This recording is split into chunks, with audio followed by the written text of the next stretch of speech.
आज हम लोग डिस्कस करते हैं class 7 subject science chapter 5 acid base and salt के ऊपर। ठीक है, लास्ट वीडियो में हमने बड़ा इंटरेस्टिंग और नॉलेजफुल टॉपिक्स हम लोगों ने डिस्कस किया था और उसमें एसिड बेस एंड साल्ट की टेस्टिंग की बात हम लोगों ने किया था कि एसिड कैसे टेस्ट करेंगे लिटमस पेपर से, कैसे टेस्ट करेंगे चाइना रोड से, ये सब हम लोगों ने डिस्कस किया था। ठीक है, तो अब आप सोचिए कि आपने कंफर्म हो गया कि ये एसिड है, ये बेस है, ये साल्ट है, ये वाटर है। ठीक है, तो जब आप कंफर्म हो जाएंगे कि एसिड बेस साल्ट मेरा क्लियर हो गया, तो क्या अब आप उसको टच कर लेंगे, है ना। अब उसको पावर को तो जानना जरूरी है कि वो कितना पावर उसका है। ठीक है, जितने पावर का, अगर हाई पावर का हुआ टच करेंगे तो क्या होगा, पैर हाथ जल जाएगा। जैसे बैटरी के पानी वगैरह आपके पैर पे अगर गिर जाए, जो इन्वर्टर का वाटर होता है, तो वो क्या होगा, पैर हाथ आपका जला देगा, क्योंकि उसमें सल्फ्यूरिक एसिड होता है, हाई पावर का होता है। और सल्फ्यूरिक एसिड आपको पता है कि मैंने सिंथेटिक एसिड में आपको नाम बताया है। तो एक चार्ट हम लोग देखते हैं, एक स्केल देखते हैं, जिस स्केल पे आपको ये क्लियर किया जाएगा कि किस तरह के कितने पावर का जो है आपको हार्म करेगा और कितने पावर, कितने रेंज का आपको हार्म नहीं करेगा। ठीक है, और उसका भी प्रैक्टिकल किसी दिन हम करके आपको बताएंगे। एक पीएच स्केल आता है, पीएच स्केल के ऊपर। ठीक है, तो एक चार्ट हम बनाते हैं, आप लोग भी इसको ऐसे ही बनाएंगे। देखिए 1 2 3 4 5 6 7 8 9 10 11 अप्रोक्स आप आगे भी जा सकते हैं, 14 तक जा सकते हैं। ठीक है, यहां जो सेवेंथ जो वैल्यू है, ठीक, सेवेंथ जो वैल्यू है, इसका ये न्यूट्रल है।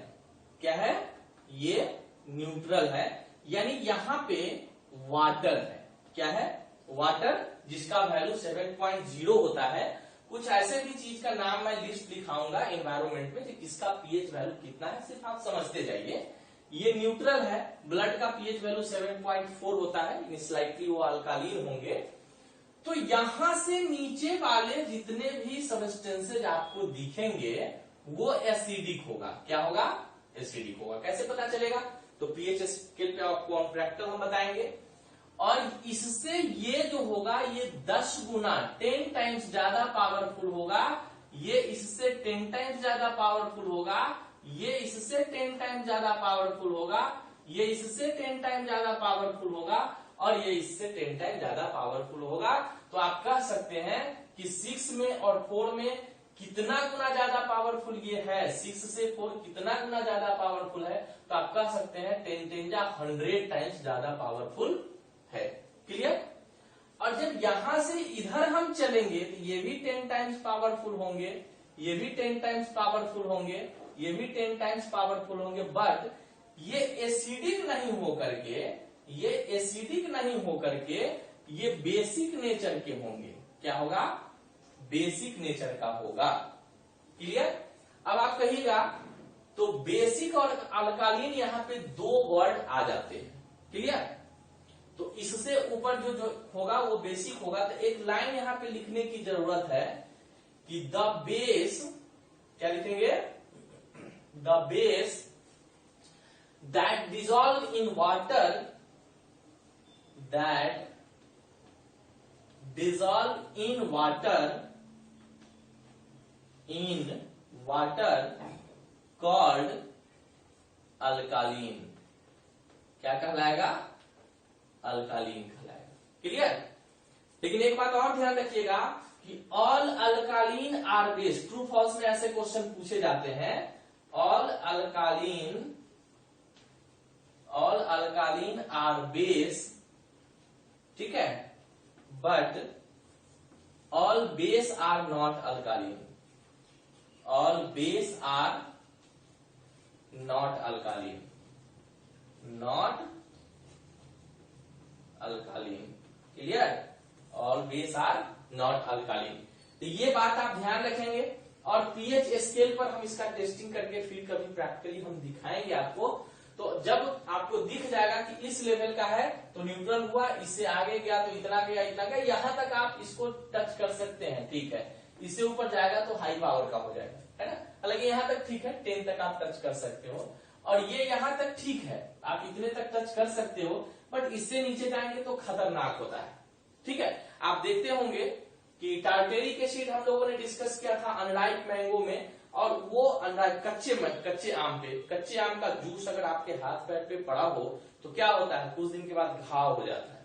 तो समझ सकते हैं कि ये एसिड जो है खतरनाक है। ठीक है, इससे पीछे जाएंगे तो एसिड खतरनाक हो जाएगा, तो फिर हम उसको खुले हाथों से नहीं टच कर सकते हैं। ठीक है, तो ये हुई एसिड की पहचान कि अगर स्ट्रॉन्ग है तो कितने स्ट्रॉन्ग तक हम उसको टच कर सकते हैं, और बेस है तो कितने स्ट्रॉन्ग तक हम टच कर सकते हैं। जो वीक एसिड होगा वो मेरे लिए यूजफुल होगा, जो स्ट्रॉन्ग एसिड होगा वो मेरे लिए हार्मफुल होगा। तो ये बातें इसमें रही। अब थोड़ा हम लोग एसिड की क्लासिफिकेशन देखते हैं कि कितने तरह का क्लास एसिड इसमें मौजूद होते हैं हमारे एनवायरमेंट में। इसको मिटा दूं, आप सेम टू सेम नोट कर लोगे, क्लियर। और कितने लोगों को आम का जूस पड़ा है उसके बॉडी पे, आप समझ जाएंगे एसिड के कारण ही आम के जूस, जब अनराइप मैंगो का जो तोड़ते हैं उसके जो डंठल होते हैं, तोड़ेंगे तो उसमें से कुछ जूस निकलेगा और बॉडी पे पड़ेगा तो वो जल जाता है, हाथ में घाव, हाथ पैर पे घाव हो जाएगा। ठीक है, तो आप समझ सकते हो कि एसिड अगर उससे भी हाई कंसंट्रेशन का होगा और बॉडी पे पड़ेगा तो क्या हो सकता है, काफी हार्म करता है। तो अब हम लोग थोड़ा देखते हैं क्लासिफिकेशन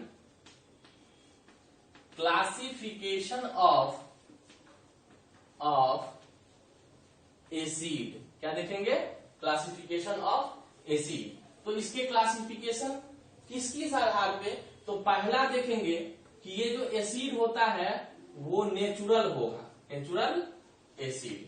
तो नेचुरल एसिड के हम लोगों ने आपको लिस्ट लिखाया था। ठीक है, natural acid and synthetic acid, and synthetic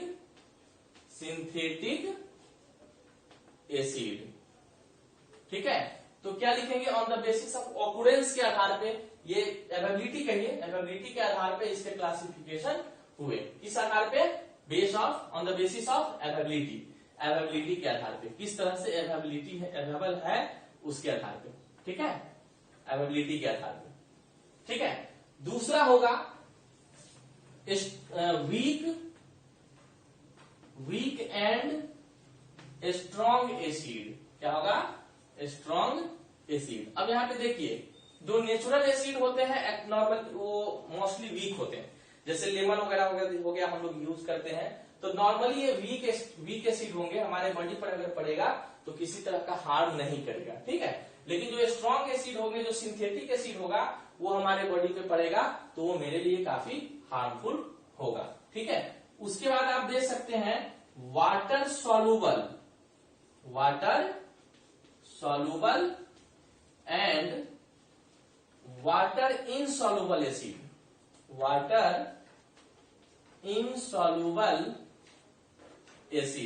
ठीक है, water soluble and water insoluble acid, जो वाटर में घुल जाएगा और जो वाटर में नहीं घुलेगा। तो इस तरीके से दोनों आधार बन सकता है, water soluble and water insoluble acid बन सकता है। फोर्थ हमारा हो सकता है कंसंट्रेटेड एंड dilute एसिड। ठीक है, आप देखिए जो सिंथेटिक एसिड होते हैं वो जो फैक्ट्री वगैरह से निकलेंगे, मिनरल से बनाए जाते हैं, सिंथेटिक एसिड मिनरल से बनाए जाते हैं, तो ये हाई पावर का होगा, कंसंट्रेटेड होगा। जो हाई पावर का होगा कंसंट्रेटेड कहे जाएंगे। ठीक है, यानी कि इसमें जो क्वांटिटी वाटर का है वो लेस अमाउंट है वाटर का, ज्यादातर एसिड है। जब उसमें हम वाटर मिला देंगे तो क्या बनेगा, डिल्यूट बन जाए। हम छोटे से टेस्ट ट्यूब में, किसी तरह टेस्ट ट्यूब में वाटर लेंगे और ऊपर से थोड़ा सा एसिड डालेंगे तो ये डिल्यूट एसिड बन जाता है, कंसंट्रेटेड डिल्यूट में कन्वर्ट हो जाता है। लेकिन ध्यान रहे, पहले वाटर लेना है फिर एसिड लेना है, तब जाके ये डिल्यूट एसिड में कन्वर्ट होगा। ठीक है,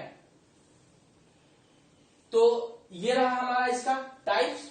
थोड़ा इसमें और अब डिस्कस करना है, थोड़ा हम लोग और देख लेते हैं। चलिए इसको मिटा दो।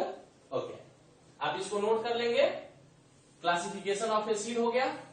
अब हम लोग देखते हैं कि हम लोग जो डेली एक्टिविटी परफॉर्म करते हैं, उस एक्टिविटी परफॉर्म करने के दौरान बहुत सारे गैस हमारे इन्वायरमेंट से निकलता है। कौन कौन gas?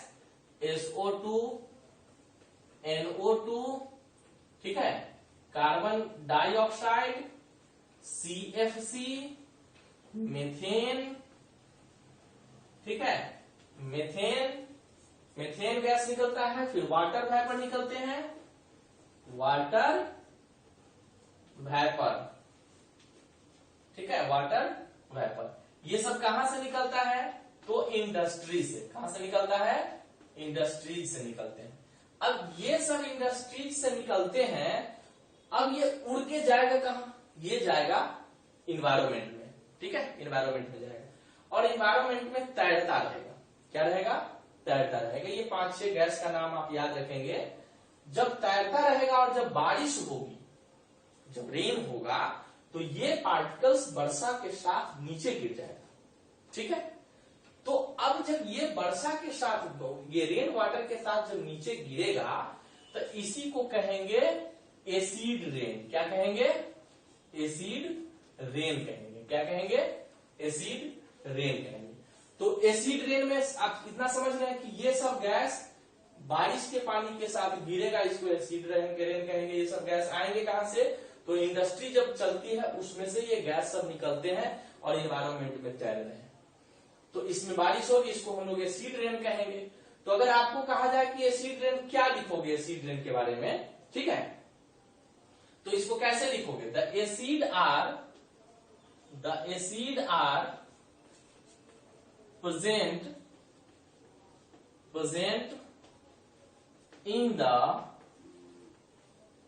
water level in the rainwater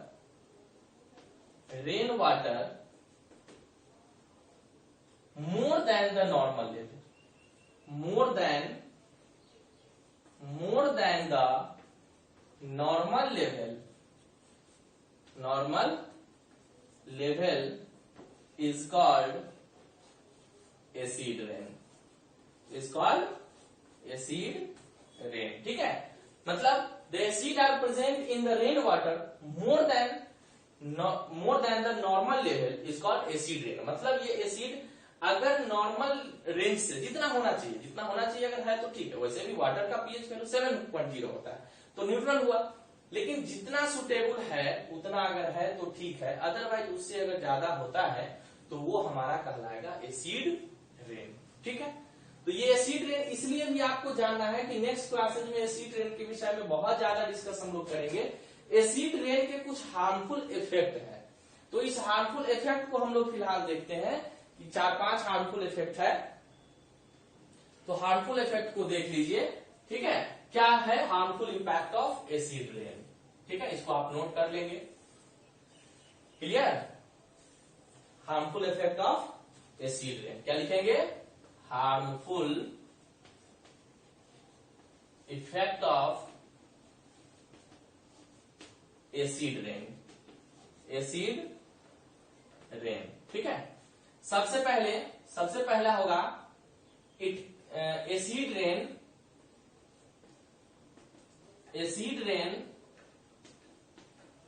kills aquatic organism. Aquatic organism कहने का मतलब कौन? जो पानी में रहने वाले ऑर्गेनिज्म है। क्योंकि बारिश होगी तो ये वाटर कहां जाएगा? वो नदी में ही जाएगा, पॉन्ड में जाएगा।